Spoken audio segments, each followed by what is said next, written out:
m'appelle Marie-Jeanne Courado, j'habite à Commercy. Bonjour, Patricia Schweller, je suis travailleuse sociale et j'ai 47 ans. Bonjour, c'est Brigitte Boisdin de Commercy. Je suis administrative dans le transport à la base Intermarché de Pagny-sur-Meuse et je suis pour la démocratie directe. Pour que tout le monde puisse au moins décider de quelque chose, tous ensemble. Voilà. Bonjour, je me présente, je m'appelle Naïla Farou, j'ai 21 ans. Actuellement, je suis en service civique en animation pour les personnes âgées à l'EHPAD de Commercy. Alors, je rejoins la liste POP pour la démocratie directe à Commercy pour proposer des projets, pour décider ensemble pour notre avenir. Voilà. Bonsoir tout le monde, je m'appelle Julien Claudie, j'ai 64 ans. J'ai 4 enfants, 10 petits-enfants et je suis là ce soir pour participer à la démocratie et puis pour pouvoir faire bouger Commercy, faire participer tout le monde et pour pouvoir que tous les gens au niveau de tout Commercy participent à tous les projets qui sont à venir. Je m'appelle David Savicki, j'ai 43 ans, je suis pizzaïolo, je suis père de 3 enfants et je suis pour la démocratie directe à Commercy. Tout le monde, Ludovic Bouvazé, 47 ans, et pareil, je suis pour la démocratie directe. Bonsoir, Léo Lebeau, 34 ans, je suis agriculteur, je suis content d'être là ce soir parce qu'on a une bonne équipe pour monter cette liste. Et je suis content de pouvoir peut-être décider avec vous bientôt de ce qu'on va faire de positif pour Commercy. Bonsoir tout le monde, je m'appelle Liam Savicki, j'ai 24 ans, j'habite à Commercy depuis quelques années et je suis content ce soir d'être là pour parler de la démocratie directe et participer à ce projet qui je trouve est intéressant et peut apporter beaucoup à la ville. Bonsoir, Axel Bam, je suis ouvrier du bâtiment, j'ai 43 ans, depuis peu à Commercy. Et voilà, sur la liste POP pour la démocratie directe. Bonsoir, je m'appelle Jérémy Delperrier, je suis de Commercy, enfant de Commercy, résident de Commercy depuis quasiment toute ma vie. J'ai 55 ans déjà, avec les fiches triches, je dis 45. J'ai 55 ans donc, 4 enfants, 1 petit-enfant, je te comme Julien, j'espère que ça viendra. Voilà. Et j'ai rejoint la liste POP parce que je crois en ses valeurs et qu'elle rejoint tout à fait les miennes. Dans un exemple récent où pour la pétanque j'avais regroupé, j'avais créé une troisième association de pétanque qui représentait la ville de Commercy, qui aurait pu représenter au niveau national et même européen. En rassemblant deux clubs qui étaient, eux, il fallait et dont les gens ne parlaient pas trop. Donc j'ai réussi à faire le trait d'union entre ces gens-là, et j'espère qu'on pourra faire nous aussi le trait d'union entre les habitants de Commercy et puis les instances au-dessus de la mairie. Jonathan Dutre-Garrett, on est privé, donc on est en direct sur Facebook. Donc j'ai été désigné pour être la tête de liste par l'équipe le 21 février, je crois, à la fin de la campagne. J'ai été choisi avec Emmanuel pour faire une tête de liste en binôme. Donc administrativement, je suis la personne identifiée comme la tête de liste pour la préfecture. On essaye de faire valoir ce binôme tête de liste dans les médias aussi, c'est pas forcément évident, il y en a qui jouent plus ou moins le jeu. En tout cas, pour nous, c'était important qu'on aille au-delà de la simple parité sur la liste et qu'il y ait aussi une parité de tête de liste. Donc, j'ai aussi été désigné pour parler parce que je suis plus à l'aise en public et c'est pas évident.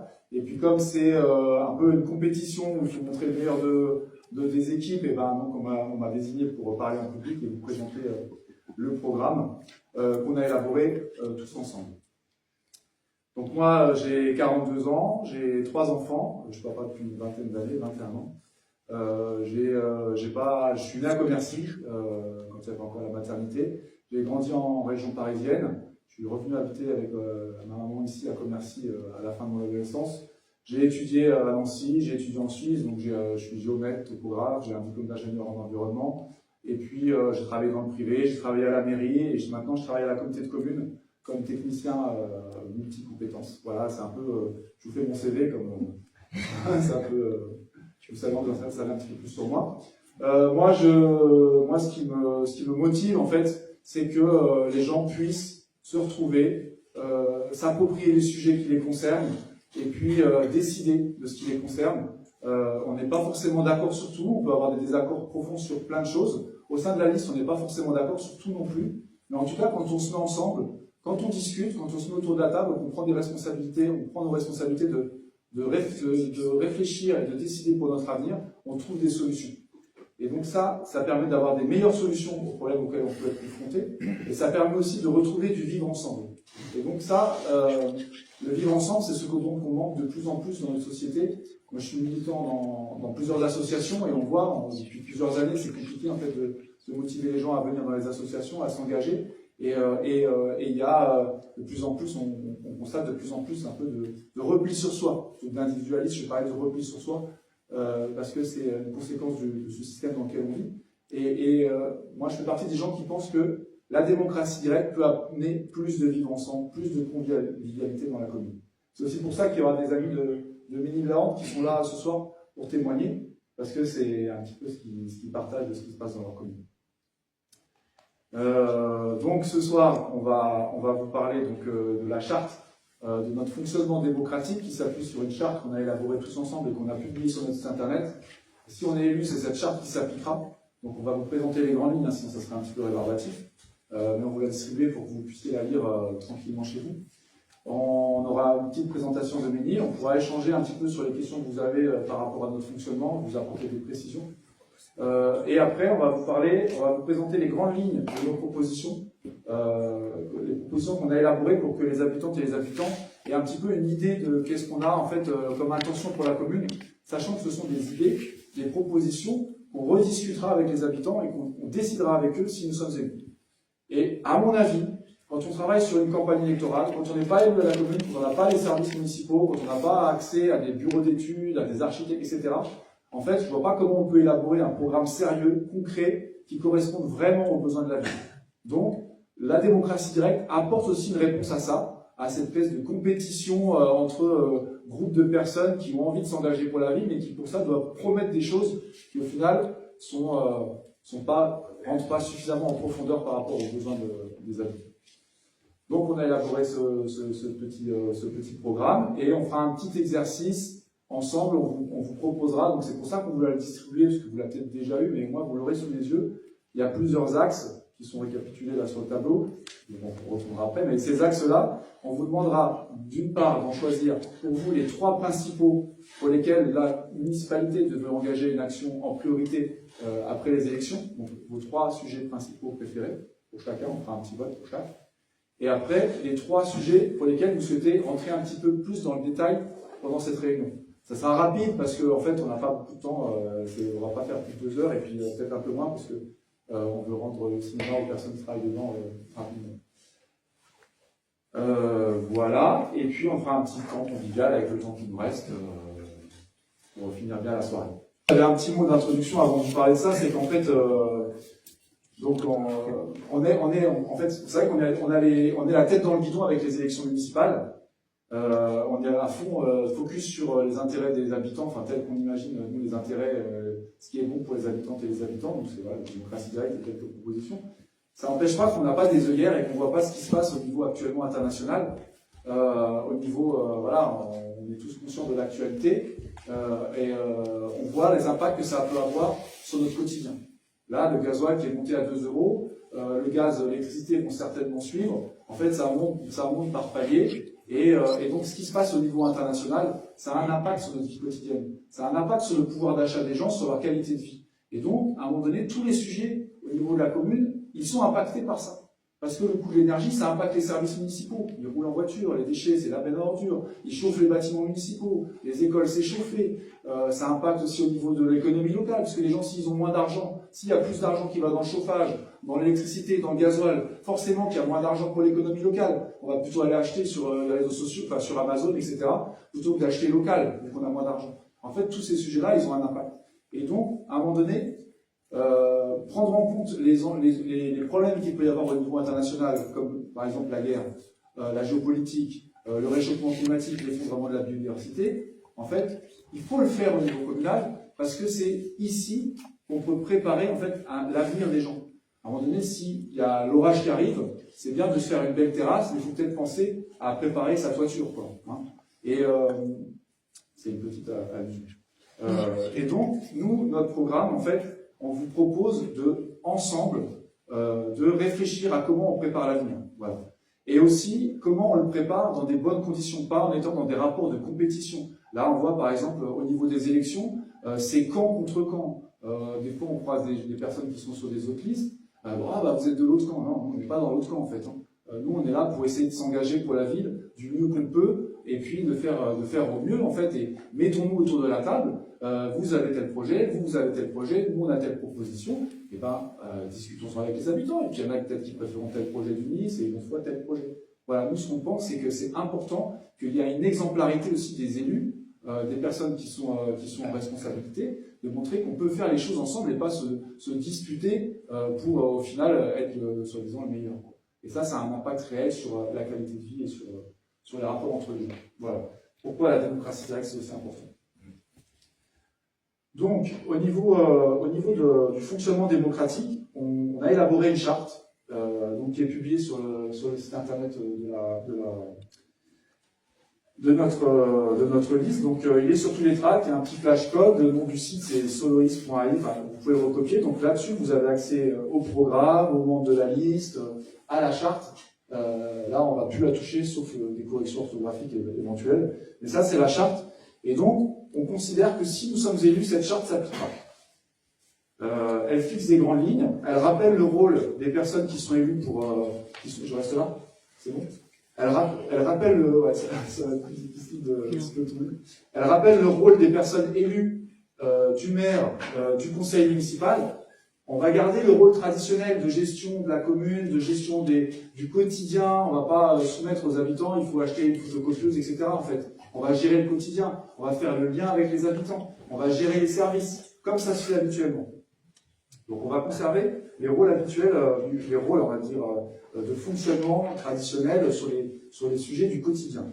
Par contre, avec notre charte, nous ce qu'on propose, c'est que on va organiser la vie démocratique dans la commune. On va mettre en place des assemblées de quartier. Donc il y aura 4 quartiers, les 4 quartiers, si tu peux les afficher. Hop. Donc on a défini 4 quartiers qui correspondent au quartier des bureaux de vote. C'est très simple. Vous savez dans quel bureau de vote vous votez. Vous saurez dans quel quartier vous serez. C'est à peu près 1000 électeurs par quartier. Et donc pour chaque quartier, il y aura des assemblées de quartier régulières où les sujets seront amenés, je vais vous expliquer comment, et vous pouvez en débattre.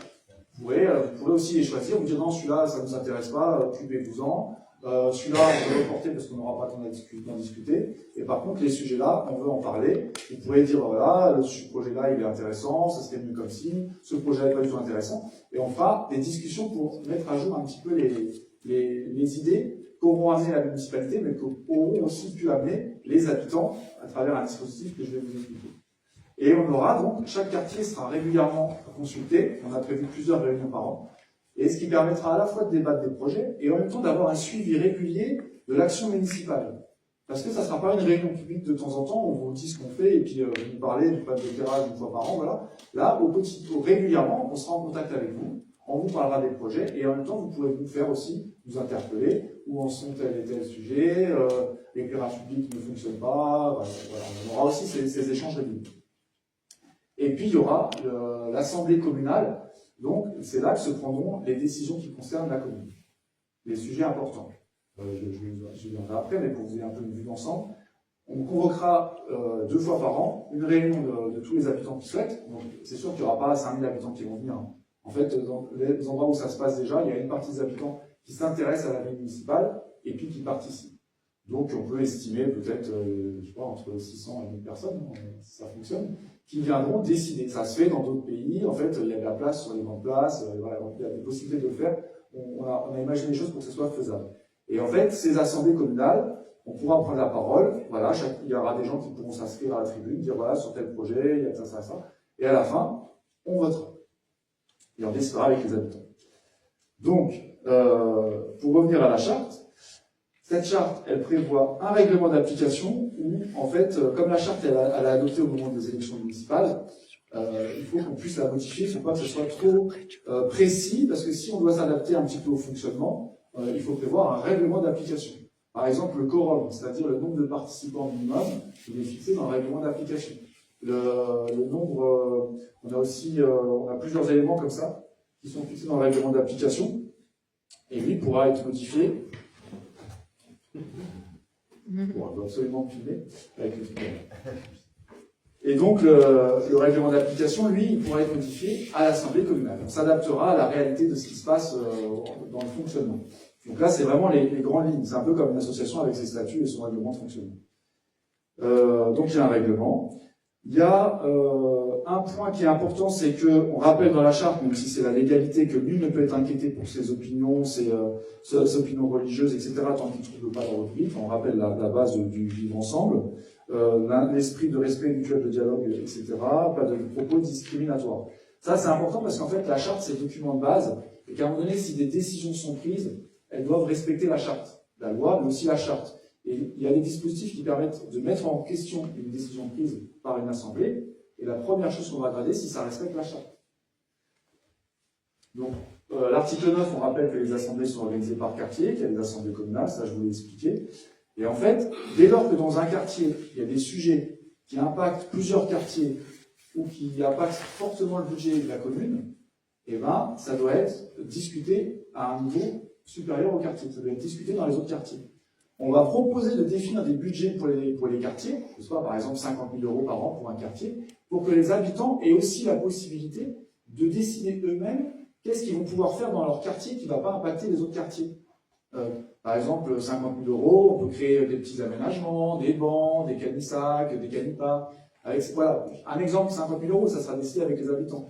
Mais on prévoit des petits budgets aussi pour les quartiers, que les habitants puissent eux-mêmes faire des aménagements, choisir des aménagements, avec l'appui des services municipaux. Évidemment, il y aura les services techniques, administratifs, et on fera ça ensemble. Nous, on s'engage à consulter les assemblées citoyennes sur certains sujets. Donc le règlement d'application de la charte, si on le modifie, ça sera décidé en assemblée. Les projets de modification de taux d'imposition de la commune, parce qu'à un moment donné, on a beau vous dire qu'on ne baisse pas les impôts, les bases augmentent continuellement, et les impôts, et si le taux de fiscalité n'augmente pas, ça veut dire que les impôts, ils augmentent. Et par exemple, on ne dit pas qu'il faut baisser les impôts, mais pour faire une petite parenthèse, sachez que la commune, elle a chaque année quasiment 1 million de résultats d'exercice. Ça veut dire qu'entre les recettes et les dépenses, il y a 1 million presque d'écart. Donc c'est pour ça qu'il y a plein de projets qui se font somptueux, à plusieurs millions, etc. C'est parce qu'il y a quand même une fiscalité qui est quand même élevée, enfin, qui permet d'avoir de l'argent au niveau de la commune. La question c'est après cet argent-là il existe, qu'est-ce qu'on en fait, etc. Donc les projets, nous, si on envisage de modifier les taux d'imposition de la commune, on demandera l'avis des habitants. Les projets d'acquisition d'immeubles, les projets d'intervention économique, les projets de délégation de services publics, les projets d'avis, les projets d'achat. Et on n'a pas fixé de critères dans la charte, mais on s'est dit qu'il fallait s'appuyer sur des bases un peu légales. Par exemple, on envisage de proposer pour le règlement d'application que, par exemple, si la commune souhaite acheter un bâtiment ou autre à plus de 100 000 €, elle consulte l'Assemblée. Si on souhaite faire des projets de travaux qui coûtent plus de 100 000 €, on consulte l'Assemblée. En fait, on s'est basé sur les seuils des marchés publics. Voilà. Donc, c'est ça qu'il faut retenir, c'est qu'il y a le code de la commande publique qui prévoit que, en fonction des seuils, des montants, on ait des procédures qui soient différentes. Et donc, nous, on s'est dit, à partir du moment où il faut avoir une procédure un peu plus contraignante de publicité, etc., et on consultera les habitants. On verra ensemble ça au niveau du règlement de fonctionnement. Voilà, donc ça, c'est des articles qui sont un peu techniques, mais ça vous dit quelles sont nos intentions et sur quoi vous pourrez décider si nous sommes élus. Et on vous présentera pour information le compte financier et le projet de budget. Au début, on s'est dit on va voter avec les habitants le budget. Ça n'a pas d'intérêt parce que, en fait, le budget de fonctionnement, il doit être calé en fonction des dépenses. Donc ça, on peut pas y couper. Et après, le budget d'investissement, c'est à nous de le mettre en relation avec les projets qui ont été décidés par la ville. En fait, le budget d'investissement, c'est qu'est-ce qu'on va acheter, qu'est-ce qu'on va faire comme travaux. Et ça, du coup, c'est les projets qu'on aura vus ensemble. Sauf les petits achats autres, la gestion quotidienne. Donc le budget, on vous le transmettra pour information. S'il y a des décisions urgentes, évidemment, on les prendra, on agit en responsabilité. S'il y a des problèmes importants, les décisions urgentes, on sait jamais que si vous nous élisez, c'est pour être responsable. Et donc, s'il y a des décisions urgentes à prendre, on les prendra et on viendra vous rendre compte dans les assemblées, à la prochaine assemblée. On communiquera sur ça. Ça, c'est essentiel, hein, parce que faut gérer la commune. On s'engage aussi à faire en sorte que le plus possible de gens puissent participer. Donc, c'est organiser les assemblées sur des moments où les gens sont le plus disponibles. Donc, à Béni, ils ont expérimenté plusieurs scénarios, le jeudi soir, le week-end, etc. Donc, on va aussi faire ça pour que les habitants puissent participer. Et aussi que vous ayez l'information. Nous, ce qu'on souhaite, c'est mettre en place une gazette municipale. Donc, c'est-à-dire avoir régulièrement un petit journal, une petite gazette, qui vous informe des sujets en cours au niveau de la commune, les projets, les discussions dans les assemblées, qui vous donne les dates des prochaines assemblées, et dans lesquelles vous pourrez aussi consulter les comptes rendus, les relevés de décisions et de discussions des assemblées. Alors, on va vous faire 50 000 pages, mais les grandes lignes, en fait. Pour que quand vous allez dans votre réunion de quartier, vous ayez une idée de ce qui s'est dit dans les autres réunions de quartier, sur un projet qui concerne tout le monde, et que quand vous ayez aussi l'idée de ce qui s'est dit à la fois d'avant. Comme ça, vous aurez un suivi. Et cette gazette, elle pourra aussi servir à mettre l'information pour ce qui se passe au niveau des associations, des clubs de sport, etc. Ce serait un petit journal local, communal, fait par la mairie, pour que les habitants aient toutes les informations à leur disposition sur la vie locale. Ça remplacerait le journal. C'est un petit point de détail, mais est-ce qu'on aurait le choix que ce soit, par exemple, de ne pas le recevoir en format papier, mais ah oui. C'est-à-dire un peu comme pour les pubs, nos gazettes. Oui, on peut faire ça. En fonction sur Internet. Tout à fait, oui. Voilà. Oui. Donc il sera sur Internet et puis vous aurez la possibilité. Enfin, disons que de base, on va proposer le papier parce qu'il y a beaucoup de gens qui sont éloignés de la numérique. Et après, on va. Mais ça, c'est des sujets, on va pouvoir en discuter en assemblée, vous voyez. Parce que là, on n'arrive pas avec nos idées toutes prêtes, on a les meilleures idées, en fait, on a des idées, et puis voilà, vous amenez des éléments qui enrichissent la proposition. Et puis, il y aura possibilité de convoquer des assemblées extraordinaires. Si, à un moment donné, dans l'assemblée, vous décidez qu'un sujet est trop important pour qu'on en discute là, que finalement, il y a le quorum et que c'est pas suffisant, et puis qu'on n'a pas le temps d'en discuter, en fait, vous pourrez décider à la majorité qualifiée, c'est-à-dire les 2/3 des participants, c'est ce qui définit le règlement, enfin, ce qu'on définira au règlement, pour ça, 2/3 des participants pour prendre une décision, de faire une assemblée spécifique sur un sujet. Si 10% du corps électoral d'un quartier ou de la commune décide de faire une assemblée extraordinaire, ou si nous, on vous convoque parce qu'il y a un sujet important et qu'il faut absolument en débattre. Voilà. Et puis, dans le règlement d'application, ça peut prévoir d'autres modalités. Pour la participation, la préparation des assemblées, il y aura, donc, nous, on va vous amener des sujets. Donc, par exemple, ceux qui sont sur ce petit document-là. On a aussi plein d'autres idées, mais on n'a pas tout mis parce que du coup, on ne voulait pas non plus. On veut aussi laisser les habitants faire des propositions. Et donc, les propositions des habitants, ce sera un peu une forme de. Ce ne sera pas des boîtes à idées, ce ne sera pas n'importe quand, n'importe où, la personne vient nous voir, je voudrais faire ça. Ça s'appellera des initiatives. Une habitante ou un habitant qui a une idée qu'il a envie de partager avec les habitants, ou un groupe d'habitants, pourra déposer donc un document sur lequel il aura rédigé une proposition adressée aux assemblées et que nous inscrirons à l'ordre du jour de cette assemblée.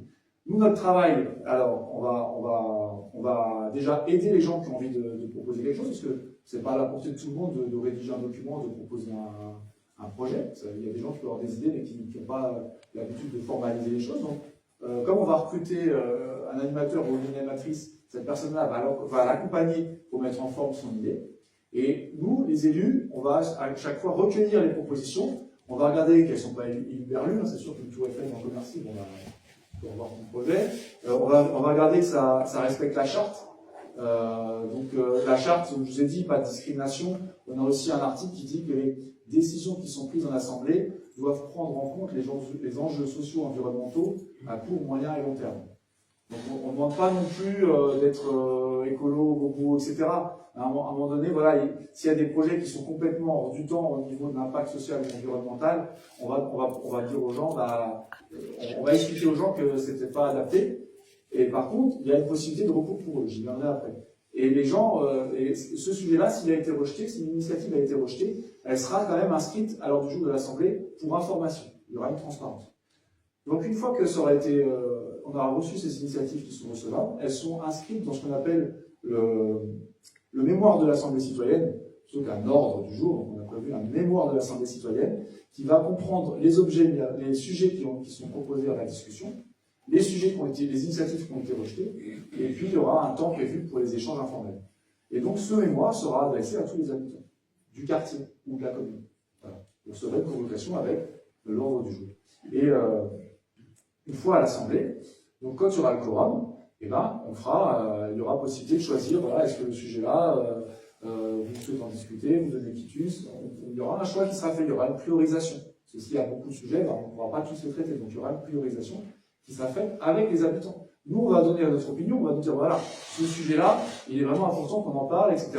Ce sujet-là, effectivement, on a étudié, c'est intéressant, peut-être qu'il serait préférable d'en discuter à une prochaine assemblée, mais attendez, il va y avoir des... En fait, on va faire notre travail d'analyse, comme ce qui se fait actuellement dans les conseils municipaux. Hein, les élus, c'est ce qu'ils font, ils ont une vision stratégique à long terme, voilà. On va apporter ça aux habitants pour que vous ayez conscience, mais c'est vous qui choisirez.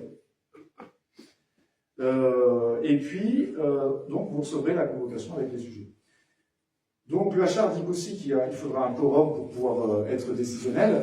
Là, nous, ça sera fixé au règlement, mais on a imaginé un quorum de 40 personnes pour un quartier et 140 pour la commune. Donc, au début, ça, c'est issu d'un échange entre nous de ce qu'on estimait tous qui était correct pour commencer. Et du coup, un conseil municipal, c'est 29 personnes. Donc 40, c'est toujours plus que 29 personnes. Donc nous, on sera présent, voilà, on sera présent dans ces assemblées. Et puis les habitants, donc si on prend 40, on estime que c'est suffisant pour qu'une assemblée puisse délibérer. Et 140 pour une assemblée communale, c'est ce qu'on proposera dans le règlement de fonctionnement. Mais on en discutera ensemble, voir si vous trouvez que c'est pas suffisant. Peuvent voter, ça c'est important, les habitantes et les habitants. Ça c'est très important. On considère que tout habitant de Commercy peut voter, tout habitant et habitant peut participer à l'Assemblée, y compris les enfants, peuvent voter. Nous, dans le règlement de fonctionnement, c'est prévu, on a aussi mis ça dans le règlement de fonctionnement, 18 ans. On l'a prévu dans le règlement. On propose que ce soit 18 ans. Ça pourrait être moins, hein. En fait, y a pas de... c'est nous qui fixons un peu notre cadre de fonctionnement. Mais là, on a prévu 18 ans, parce qu'on ne voulait pas non plus être trop... révolutionner trop les choses. Sachez que on a construit cette charte, je fais une parenthèse et je vais dire pourquoi. Cette charte-là, elle a été établie en fonction de la première expérience qu'on a eue, enfin que quelques-uns d'entre nous ont eu en 2020 sur la réflexion sur comment ça pouvait fonctionner Commercy en démocratie directe. Ça s'est enrichi avec le fonctionnement, l'exemple de Ménil-Lahorn et puis des parcours personnels, et pour vraiment mettre en ordre, combler un peu les manques qu'il pouvait y avoir sur comment on fait pour décider avec une grande ville comme ça. On s'est inspiré d'endroits où ça existe, en Suisse. Donc on connaît la Suisse, on dit c'est super démocratique, ils votent régulièrement sur des sujets. Mais en Suisse, c'est un État fédéral, la Suisse. Chaque canton, l'équivalent d'une région, est un peu autonome et a sa propre constitution et son propre fonctionnement. Et il y a deux cantons, Appenzell et puis Glaris, 16 000 habitants et 40 000 habitants, qui ont leur propre constitution qui est décidée par les habitants. Donc il y a des assemblées, je vais vous mettre une photo après, je vais pas dire ça, mais une fois par an, au niveau du canton, les gens sont appelés à se réunir à plusieurs milliers sur la place, et puis ils font ce qu'on propose de faire. Et donc, on s'est inspiré de cette constitution-là pour mettre à jour un petit peu, compléter ce qui nous manquait pour le fonctionnement. Et ça, voilà, on s'est inspiré de ça, de choses qui existent vraiment. Et aussi de ce qui se passe en Nouvelle-Angleterre, c'est très peu connu aux États-Unis. Il y a plein d'États, le Vermont, le Massachusetts, etc., où des communes importantes fonctionnent aussi comme ça. Et donc, ça fonctionne, ça existe depuis des siècles, ça fonctionne ailleurs, donc pourquoi ça ne fonctionnerait pas ici? Et donc, je vous disais ça, pourquoi?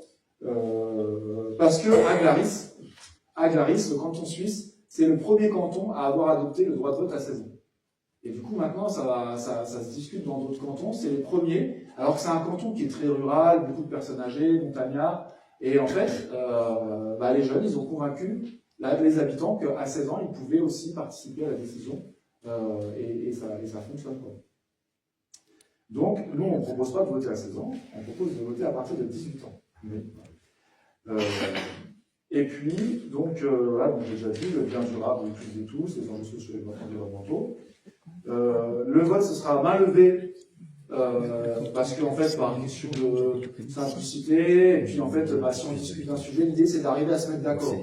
Ça, c'est important. On va pas vous proposer de discuter, voilà, on discute, maintenant c'est bon, la majorité a gagné, hop, on passe au sujet suivant. On va essayer de trouver des solutions, de trouver des consensus.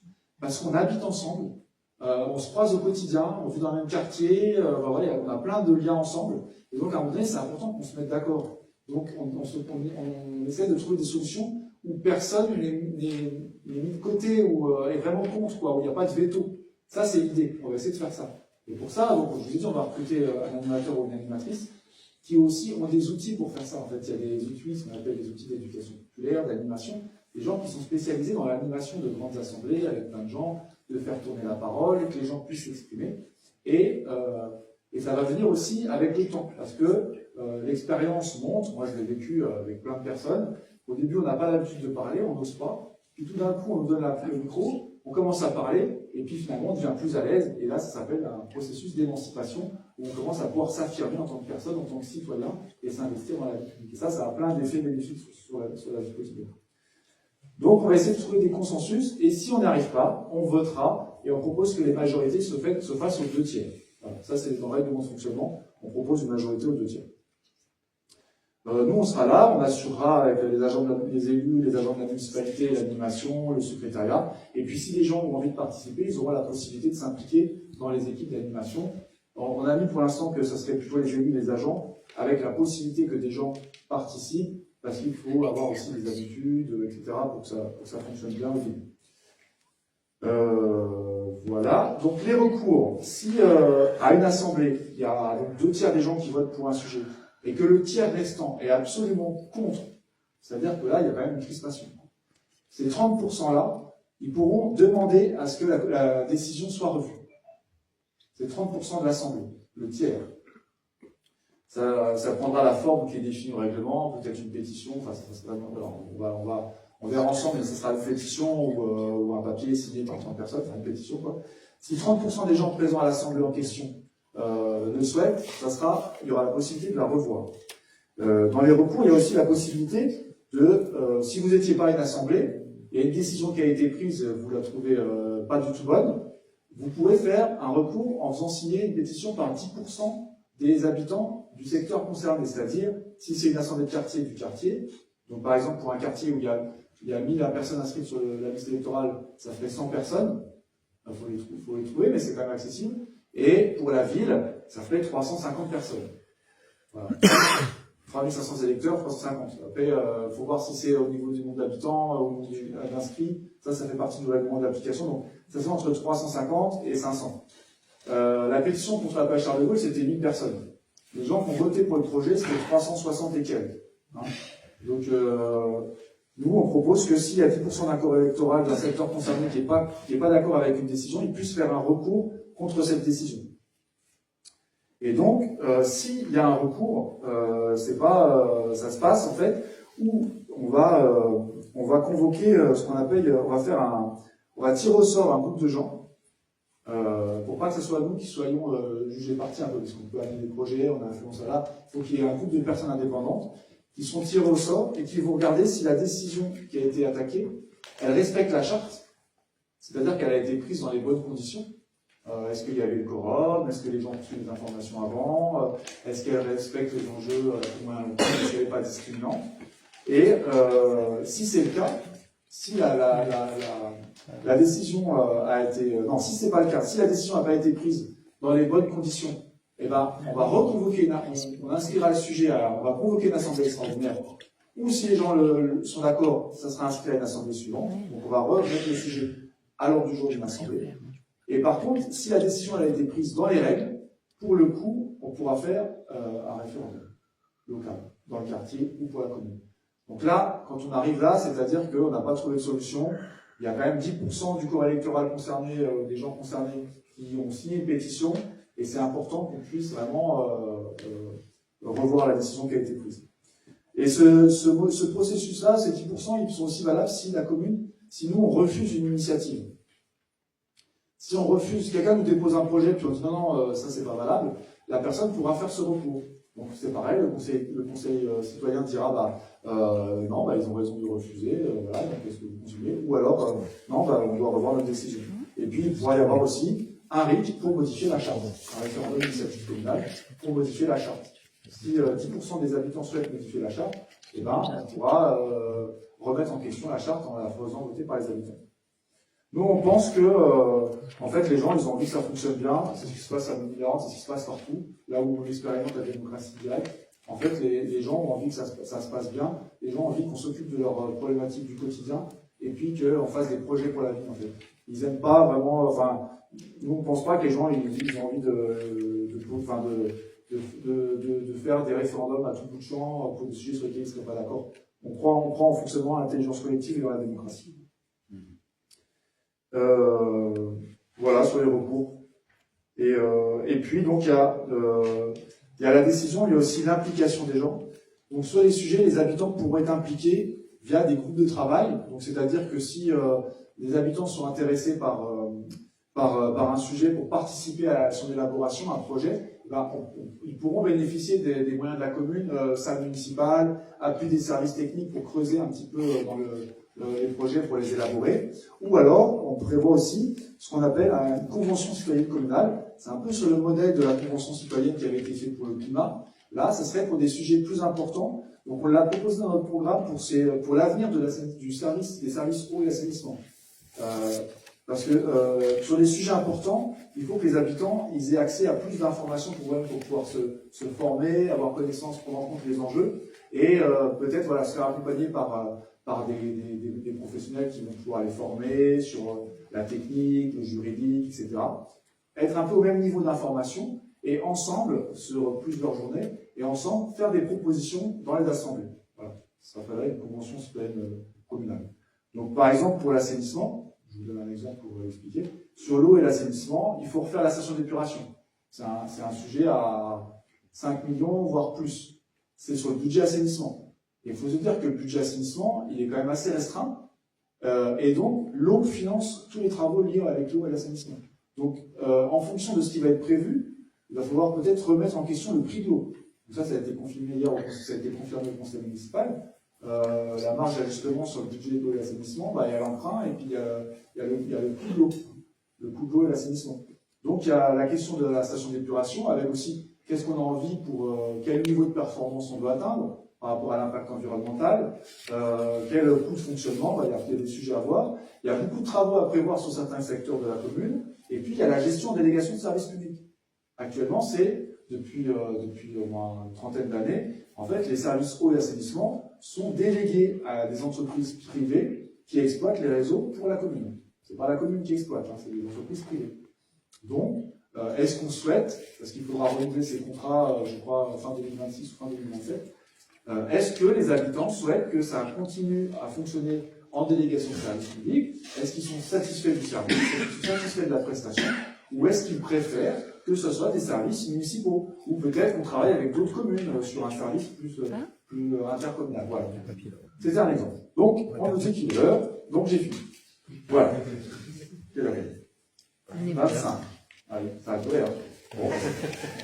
Alors, je passe ici. C'est sûr que c'est un peu rébarbatif, mais en fait c'est important parce qu'on sort du fonctionnement habituel et on veut vous expliquer qu'en fait on sort pas ça du chapeau, on a beaucoup réfléchi et qu'en fait ce qu'on vous propose ça peut fonctionner. Je propose un petit mot, une petite intervention débutant des amis de Ménil-Larogne, et après on passe aux questions. Ça vous va comme ça? Oui. En 10 minutes, c'est possible? De toute façon, une minute chacun. Alors pourquoi j'ai plus de micro, j'ai 2 micros. Tiens.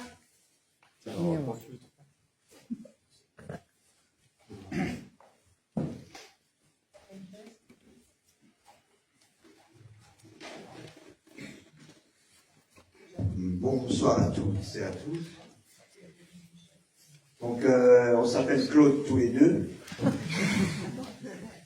Moi, je suis le nouveau maire et lui, c'est l'ancien maire. Il fonctionne, il fonctionne. Donc, on va vous raconter en quelques mots ce qu'on a fait, puisqu'on fonctionne en démocratie directe, nous, depuis 6 ans. Et Claude vous dira ce qu'il en pensait au début et ce qu'il en pense maintenant. Voilà. Encore, parce qu'en fait, c'est un peu moi qui ai eu l'idée de lancer ça. Et au départ, on ne savait pas du tout si ça allait fonctionner. Même moi, j'en étais pas sûr du tout. Et donc, on s'est réunis avec une équipe, on est 11 conseillers à Ménil, et on s'est dit, voilà, on va écrire aux habitants, leur proposer qu'à partir de 2020, donc, eh bien, que ça soit eux qui prennent les décisions importantes pour le village, et nous, les élus, que ça nous plaise ou non, on exécute la volonté des habitants. C'est la différence avec les élus actuels qui disent, eux, nous, on est élus pour diriger, pour prendre les décisions à la place des gens, et on va les prendre. Nous, on a dit, on fait l'inverse.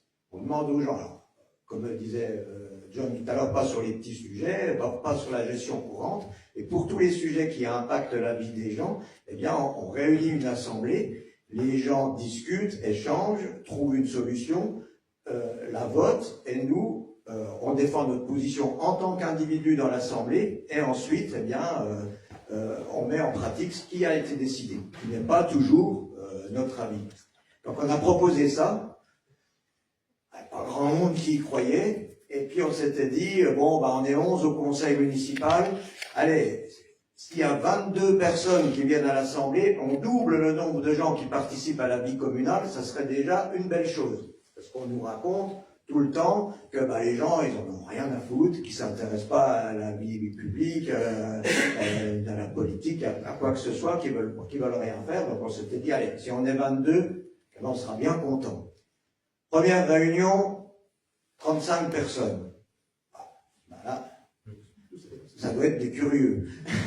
Et ces 35 personnes-là, qu'est-ce qu'elles ont fait à la première réunion? On avait proposé un règlement, alors bien plus simple que celui qui vient de nous être présenté, c'est normal, vu qu'on est un petit village d'environ 200 habitants, un peu moins, mais quand même, il y avait un règlement de fonctionnement, et un règlement de bonne conduite. Et les gens l'ont voté, et puis ils ont donné des idées. C'était la deuxième partie de la réunion, chacun a écrit 2, 3 idées sur un post-it, et on a vu ce que les gens avaient envie de faire pour leur village.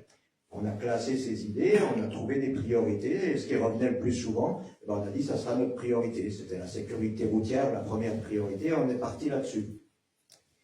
Assemblée suivante, 42 personnes, assemblée suivante, 47 personnes, et ça n'a pas arrêté pendant 6 ans, on est monté jusqu'à 80 personnes à la même assemblée. Il faut savoir qu'on a un village où il y a à peu près 120 électeurs valides, et sur les 120, il y en a 107 qui ont participé au moins à une assemblée pendant les 6 ans.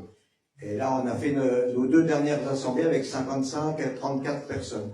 C'est-à-dire que pendant 6 ans, les gens ne se sont pas lassés. Ils ont eu envie de continuer. Tout le monde ne vient pas à toutes les assemblées, mais les gens viennent quand ça les intéresse, quand c'est un sujet qui les concerne plus que d'autres. Et ça marche. Alors, pourquoi ça marche? Pourquoi ça marche? On s'est posé la question, mais il y a une raison toute simple.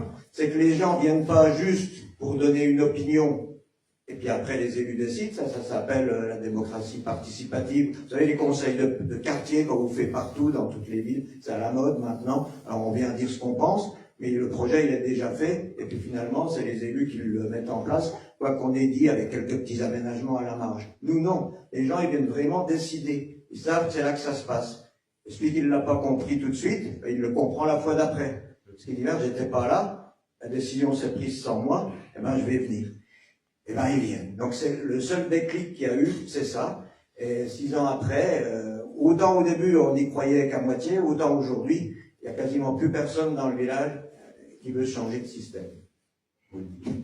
Donc d'ailleurs, il n'y a qu'une liste, on va recommencer facilement dans la même veine, mais même s'il y avait une deuxième liste, elle n'avait aucune chance, parce que là, il y a une large majorité des personnes qui ne veulent plus changer et qui veulent rester en démocratie directe. Je passe la parole à Claude qui va vous dire comment il voit les choses. Oui, moi, les 80 ans arrivent, alors la fatigue est là aussi, mais bon, j'ai été élu, je ne sais plus combien, 25-30 ans à peu près. J'ai été 14 ans maître, Claude m'a succédé, j'ai fait un mandat de 7 ans avec lui, et après, basta. Alors quand il m'a parlé de l'Assemblée citoyenne, là, j'ai bien ri, quoi. Je n'étais pas le seul d'ailleurs. Hein. Et puis maintenant, je vais refaire la retape avec lui, si on peut appeler la retape. Mais bon, question participation des gens, quand la participation est élevée, c'est parce que c'est un gros projet.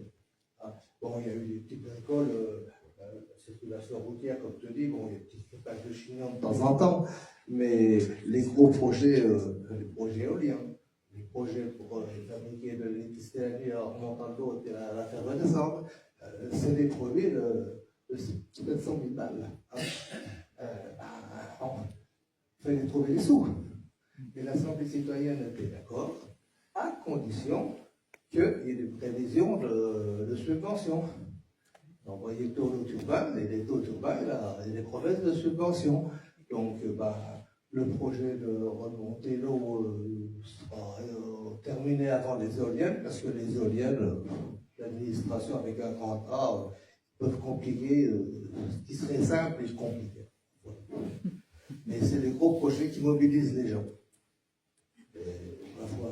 Ils sont bien forcés d'y croire parce que le monopole de la commune s'est bien amélioré. On a une quinzaine de loyers qui rentrent tous les mois. Grâce à l'Assemblée citoyenne. Grâce à l'Assemblée citoyenne, oui. Il a acheté augmenté la superficie de la fontaine en prenant des petits morceaux de bois par-ci par-là. Il fait des actes administratifs, bon, c'est un ancien des impôts, il a des connaissances que je peux. Mais bon, là, on le fait bosser plus qu'il a bossé dans sa vie, je crois maintenant. C'est bien, moi je dis c'est bien.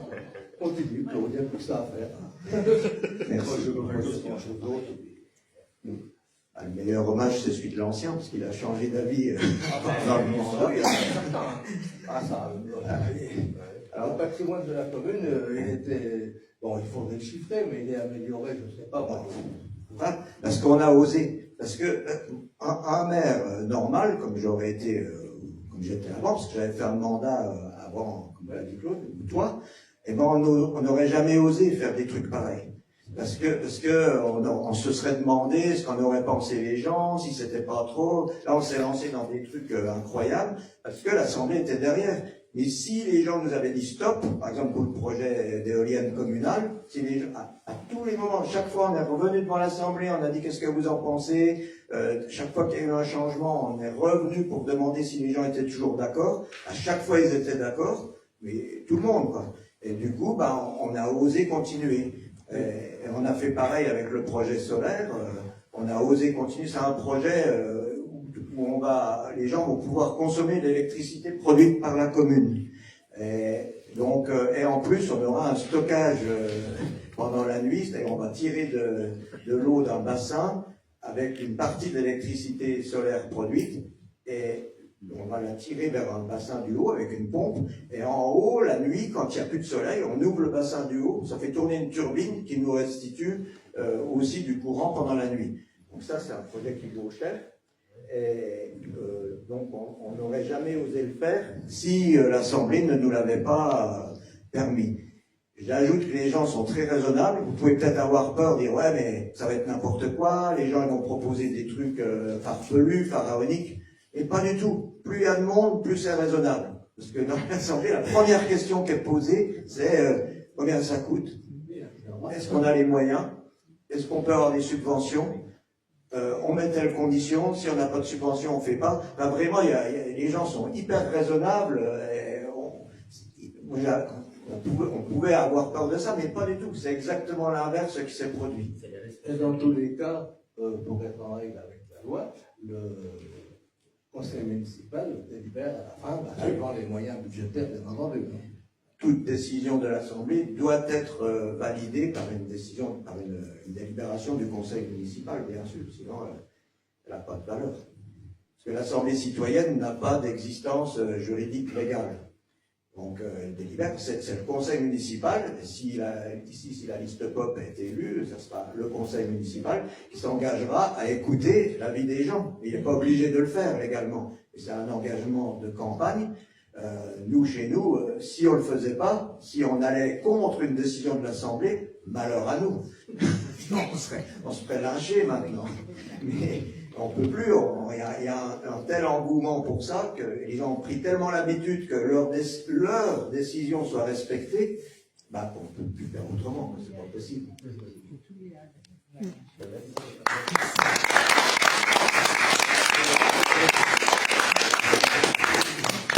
Est-ce qu'il y a des questions?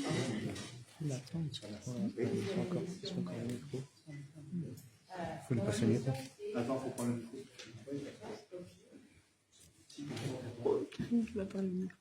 Oui, j'avais une question. C'est la transition, comment s'est-elle faite avec le système actuel que les gens connaissent, classique, et la démocratie directe? Comment ça s'est passé dans votre village?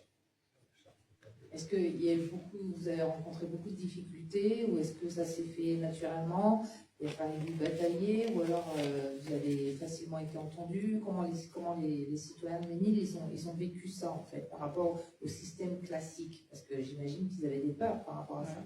Avec les croyances, les conditionnements qu'on sait tous qu'on a avec ce qu'on vit actuellement, comment ça s'est passé dans ce changement de mentalité et cette approche, cette nouvelle approche? On avait pensé que ça serait long. Les gens, il faudrait qu'ils s'habituent à venir décider par eux-mêmes. Et en fait, non. Ça a été quasi instantané. Ça m'a stupéfié. C'était comme si c'était naturel et qu'on ne le savait pas avant. Et du coup, on a réuni notre assemblée comme on s'y était engagé. Puis bon, il est venu 35 personnes, 40. Ils sont venus tout de suite. Ils ont compris tout de suite le système. On a compris collectivement, parce que c'est pas parce que c'était nous qui le proposions qu'on n'avait pas à apprendre. On a appris ensemble, on s'est entraîné mutuellement, ça s'est fait. Il n'y a pas eu de transition spectaculaire, ni d'échange là-dessus. Ça s'est fait, on l'a fait tout simplement, parce qu'en fait c'est tout simple. Il n'y a rien de compliqué là-dedans. On vient, on discute, on demande des éléments si on n'a pas assez. À la fin, on décide et le conseil municipal exécute. On est l'exécutif. Donc, dans notre règlement, quand même, les assemblées ne doivent pas durer plus de 2 heures. Il y a un président, un modérateur et un secrétaire, ou secrétaire. Quand on demande le volontaire, ça baisse la tête, ça c'est sûr. Mais bon, ça se fait, et puis après ça s'organise, ils organisent les prochaines réunions. Plus de heures, à 3, à 5, à 10, pour la place du village, une quinzaine. Donc ça suit son cours, quoi. Ouais, puis les gens amènent des idées. Parce que, en fait, l'Assemblée, elle est réunie, il y a 2 possibilités de la réunir. Soit, et on a une boîte à idées dans le village, alors les gens mettent des idées dans la boîte, et puis on regarde la boîte, on voit, et on réunit l'Assemblée en fonction. Ou alors, c'est le conseil municipal qui est saisi de sujets en cours de mandat. Qu'est-ce que je peux vous citer comme exemple? Par exemple, il y a eu des bâtiments agricoles qui ont été mis en vente parce que le paysan était parti en retraite, et voilà. Donc, et la commune, ils sont venus voir le maire pour savoir si on voulait acheter ces bâtiments-là et pour en faire quelque chose pour la commune. Bon, ben, moi, aussitôt, hop, assemblée citoyenne, ça c'est vachement important. Donc, c'est pas l'achat d'une photocopieuse, donc on y va. L'Assemblée citoyenne s'est réunie, a débattu, qu'est-ce qu'on peut en faire, à quoi ça nous sert, est-ce qu'on peut les louer? Oui, il y a déjà des candidats qui veulent. Pof, et on a acheté les bâtiments. Et ça, c'est venu du conseil municipal. Mais il y a des idées qui viennent des gens. Par exemple, l'histoire des panneaux solaires, c'est venu des gens. C'était dans la boîte à idées. Donc ça vient. Alors, quand ça vient des gens, il y a 2 possibilités. Soit on ouvre la boîte à idées et on demande à l'Assemblée, cette idée-là, est-ce que l'Assemblée veut l'examiner ou pas? Des fois, l'Assemblée dit, oh ben non, c'est pas assez important, on laisse ça au conseil municipal. Des fois, ils disent, bah oui, ça, on veut bien l'examiner. Alors là, il y a 2 cas qui se présentent de nouveau. Soit c'est très simple, il n'y a pas besoin de faire des recherches et on en discute tout de suite. Je prends comme exemple, qu'est-ce qui me vient, tiens, quelqu'un avait proposé de faire une cérémonie le 8 mai, parce qu'il n'y a pas de cérémonie le 8 mai à Ménil. Donc, qu'est-ce qu'on fait? Oui, non, finalement, on a décidé que non, en un quart d'heure, parce qu'on a décidé de mettre une gerbe, et c'était tout ça. Ça, il n'y a pas besoin de faire plusieurs assemblées là-dessus. Et d'autres fois, la question qui se pose, il faudrait faire un city-stade. Les gosses, ils veulent un city-stade. Là, il faut des devis, il faut voir qu'est-ce qu'on peut obtenir comme subvention. Donc là, il faut que quelqu'un travaille et que ça soit décidé à une assemblée ultérieure. Voilà, ça dépend des cas. Et là, on l'a fait. Par exemple, le city-stade, je crois qu'on a mis 2 assemblées avant de décider, parce qu'on a recueilli tous les éléments. Voilà, donc on s'adapte en fonction du sujet. On est adaptable en fonction du sujet. L'Assemblée se comporte différemment.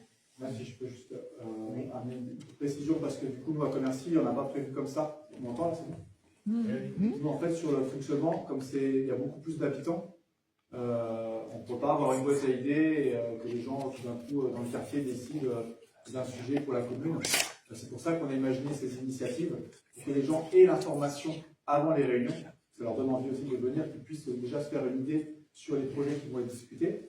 Et qu'ensuite, les sujets qui concernent toute la commune, on ne souhaite pas qu'ils soient pris, que chaque quartier prenne une décision et qu'au final, ça soit quartier contre quartier. Et donc, c'est pour ça que les discussions auront lieu dans les quartiers. S'il y a des sujets que les habitants souhaitent se saisir, ça sera discuté dans les quartiers, dans les assemblées de quartier. Et à la fin, régulièrement, il y aura une réunion communale où là, on prendra les décisions en fonction des débats qui ont eu lieu avant.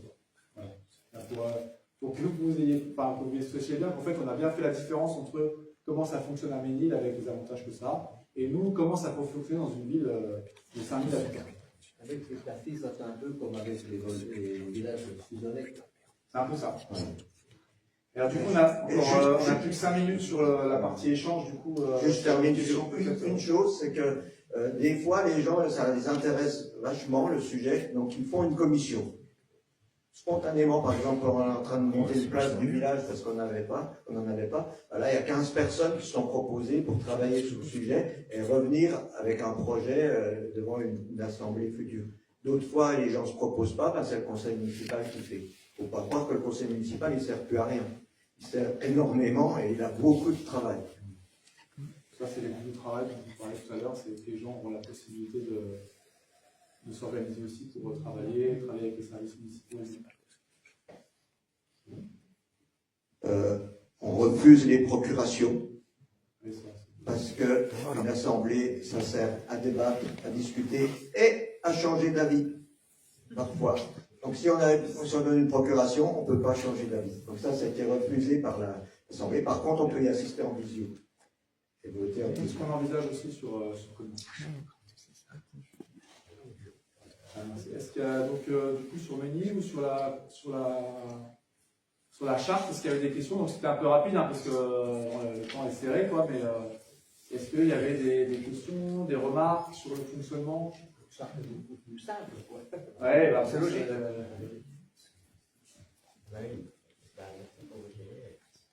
Je terminerai en disant que je suis un maire heureux. Pourquoi? Parce que je me fais jamais engueuler. Pourquoi je me fais pas engueuler? Parce que c'est pas moi qui décide. J'applique les décisions des gens. Donc c'est impossible. Donc c'est très confortable pour les élus. C'est vraiment une situation très agréable d'exécuter ce que veulent les gens, même si c'est pas forcément mon idée. Parfois je fais des trucs. On a eu une réunion, il était le seul à voter contre. Hein. C'est la démocratie. Les élus doivent être là pour exécuter la volonté des gens, pas pour décider à leur place.